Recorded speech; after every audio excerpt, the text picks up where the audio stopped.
1948년 10월의 어느 새벽, 전라남도 여수의 한 집마당에 두 청년의 시신이 나란히 눕혀져 있었습니다.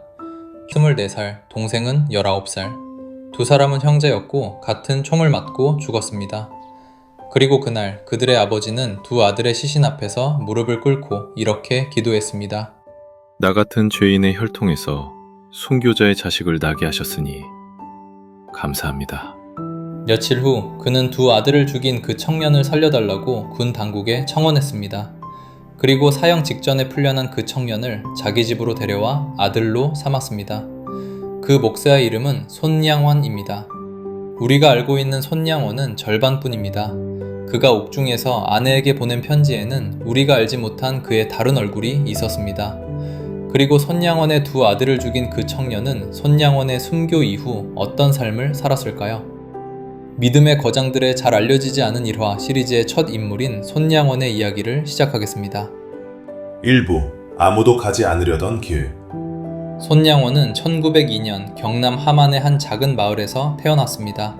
아버지 손종일 장로는 3.1운동에 참여했다가 옥고를 치른 분이었습니다. 어린 양원은 아버지가 감옥에 끌려가는 모습을 보며 자랐고 신앙과 나라 사랑이 한 몸처럼 그 안에 새겨졌습니다. 그가 평양신학교를 졸업하고 첫 사역지로 자원한 곳은 어느 누구도 가려고 하지 않던 곳이었습니다. 전라남도 여수의 애양원, 한센병 환우들이 모여 사는 격리시설이었습니다. 당시 사람들은 한센병을 천형, 하늘의 형벌이라고 불렀습니다. 환자에게 다가가는 것조차 두려워했습니다. 가족도, 친구도, 마을도 그들을 버렸습니다. 그런데 손양원은 그곳으로 자기 발로 걸어 들어갔습니다. 이미 알려진 이야기가 있습니다. 그가 한센병 환우의 골문 상처를 입으로 빨아 고름을 빼냈다는 이야기. 사람들은 이것을 사랑의 실천이라고만 기억합니다.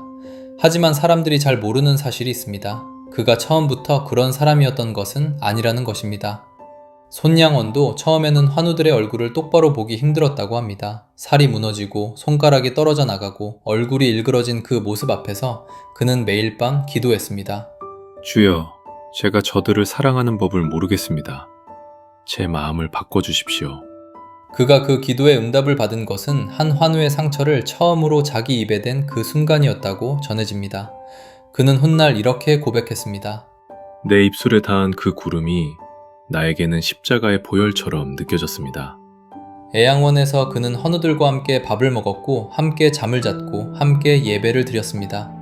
환우들은 그를 아부지라고 불렀습니다. 그들에게 손양원은 목사가 아니라 가족이었습니다. 2부 옥중에서 아내에게 쓴 편지. 1940년 일제는 모든 교회에 신사참배를 강요했습니다. 거부하는 목사들은 잡혀갔고 고문당했고 교회는 폐쇄되었습니다. 대부분의 한국 교회 지도자들이 1명, 2명 무릎을 꿇기 시작할 때 손양원은 끝까지 거부했습니다. 그는 체포되었고 5년이 넘는 시간을 광주, 경성, 청주, 그리고 청주 형무소를 전전하며 보냈습니다. 여기서부터가 사람들이 잘 모르는 이야기입니다. 손양원은 옥중에서 아내 정양순 사모에게 수십 통의 편지를 보냈습니다. 그 편지들은 오랫동안 가족만이 간직하다가 훗날 책으로 묶여 세상에 나왔습니다. 그런데 그 편지들을 읽어보면 우리가 알던 강철 같은 순교자 손양원이 아니라 한 명의 남편이고 아버지인 사람이 거기 있습니다. 1943년 여름 그는 병으로 누워있는 아내에게 이런 편지를 보냅니다. 여보시오, 이 같은 무더위에 고열도 심한데 게다가 병고까지 있으니 설상가상이외다. 그러나 하나님의 사랑과 진리는 기후와 환경을 초월하니 부디 안심하소서. 꽃 피고 새오는 봄날에만 하나님의 사랑이 있는 것이 아니라 백설이 분분한 엄동 혹한 중에도 그 사랑은 여전합니다. 금전옥무에서 산의 진미를 먹어야만 그 사랑을 찬미하는 것이 아니라 단칸 새빵 가난 속에서도 그 사랑은 찬양받을 만합니다. 그러니 항상 기뻐하시고 범사에 감사하소서. 그리고 그는 편지 끝에 두 아들 동인이와 동신이의 이름을 부릅니다. 동인아, 동신아, 아버지를 대신해서 할아버지를 잘 모셔라. 아버지가 보고 싶으냐? 할아버지와 어머니를 잘 부탁한다.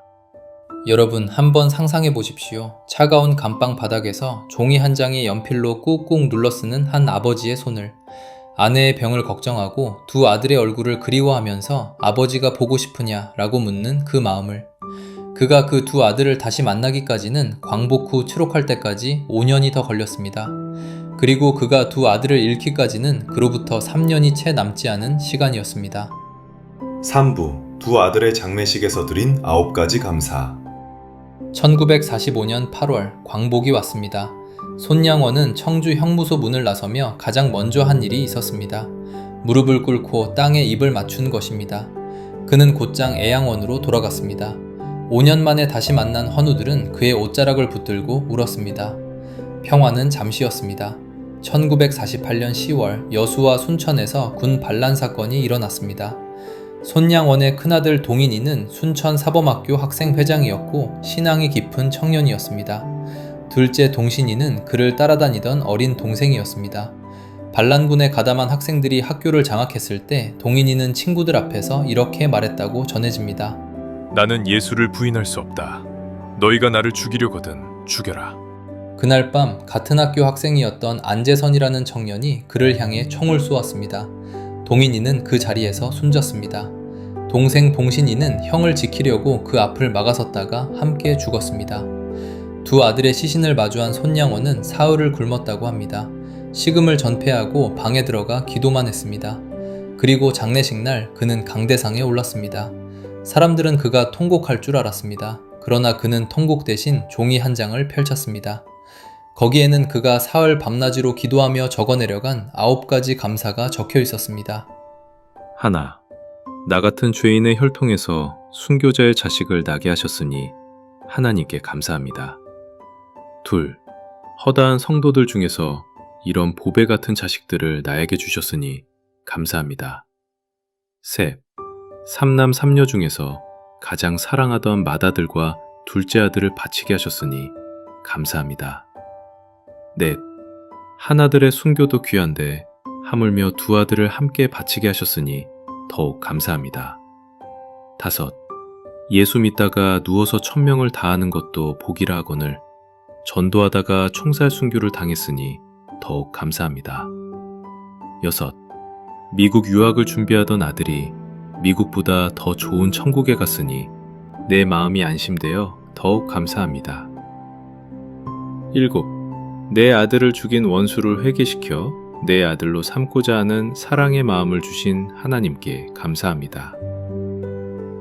여덟, 두 아들의 순교의 열매로 무수한 천국의 열매가 맺힐까 것을 믿으며 감사합니다.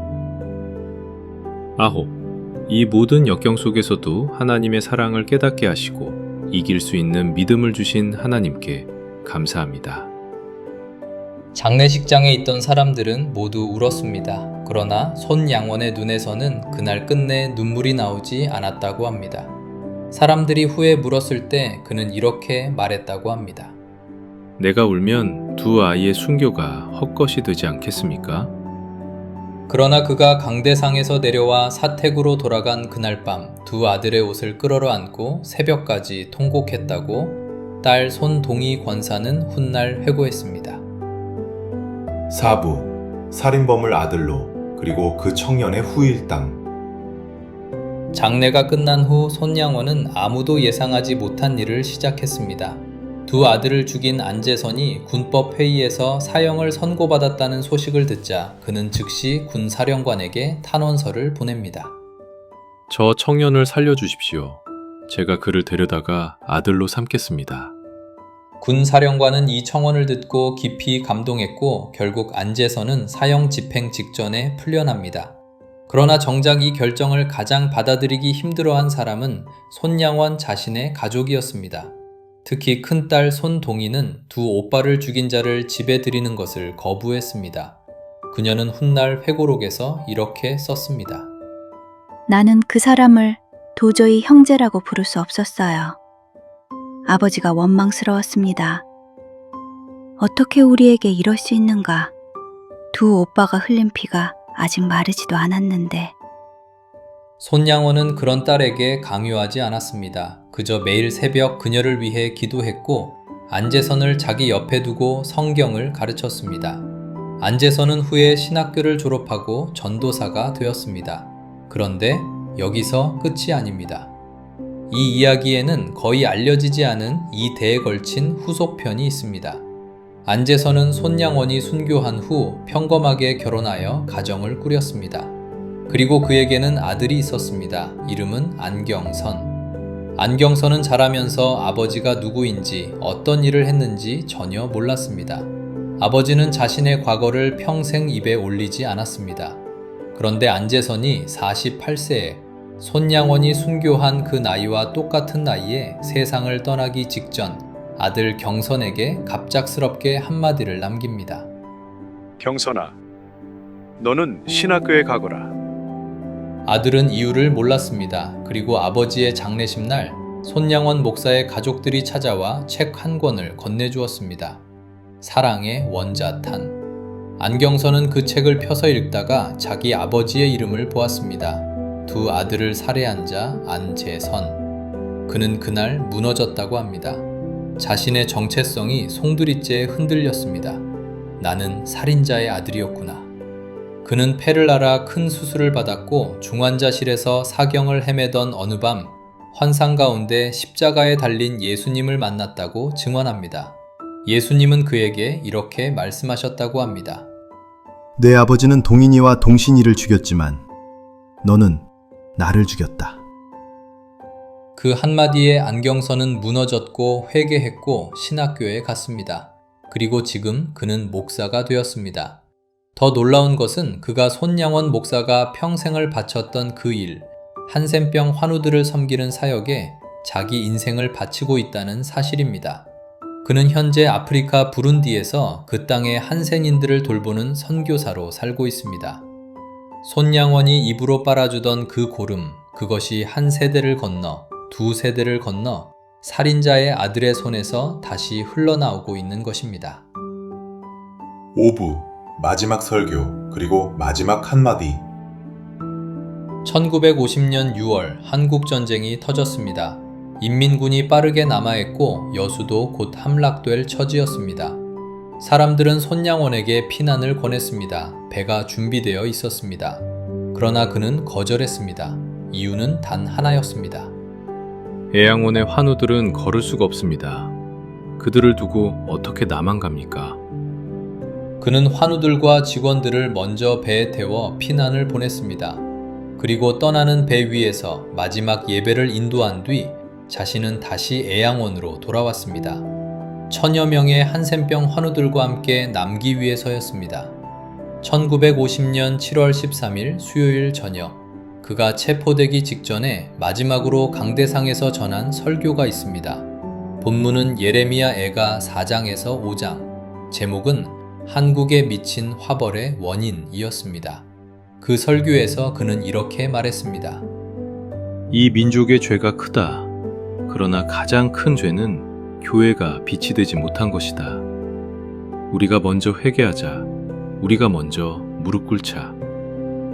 그날 밤 그는 자기 집에서 체포되었습니다. 그리고 2달 후인 9월 28일 여수 근교 미평의 한 야산에서 다른 23명의 신자들과 함께 총살되었습니다. 그의 나이 48세였습니다. 전해지는 이야기에 따르면 총살 직전 손양원은 마지막으로 무릎을 꿇고 기도했다고 합니다. 그 기도의 마지막 한마디는 그가 평생을 살아온 모든 것을 한 줄로 요약하는 말이었습니다. 아버지여, 저 사람들은 자기가 무슨 일을 하는지 알지 못합니다. 저들을 용서하여 주옵소서. 이것은 2000년 전 한 분이 십자가 위에서 하셨던 그 기도와 정확히 같은 말이었습니다. 손양원은 책을 거의 남기지 않았습니다. 큰 교회도 화려한 사역도 자신의 이름이 새겨진 비석도 원하지 않았습니다. 그가 남긴 것은 두 아들의 무덤, 한 묶음의 옥중 편지, 그리고 그를 닮은 한 사람의 양아들이었습니다. 그러나 그 양아들의 아들이 다시 한센병 환우를 찾아 아프리카로 떠났습니다. 손양원의 무릎이 닿았던 그 흙은 70년이 지난 지금도 누군가의 발걸음 속에서 살아 움직이고 있습니다.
그러니까 기어코 그것을 목사님이 따라서 낫게 한다고. 자기가 이들이 그걸 따라 주었어. 그 형제는 소록도 가서 세상 떴는데. 입으로 빠르죠. 예, 이들이 그런 옛날에는 그런 풍식이 있었던가 어쩌는가 환자 상처를 빨면 낫는다고 하니까 목사님이 그걸 다 따라 주었다고요.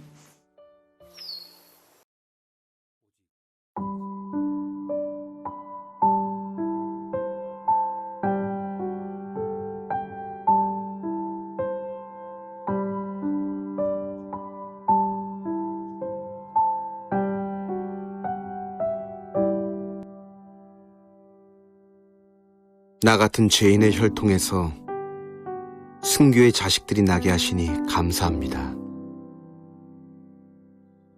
한 아들의 순교도 귀하다 하거늘 하물며 두 아들이 순교하게 하시니 더욱 감사합니다.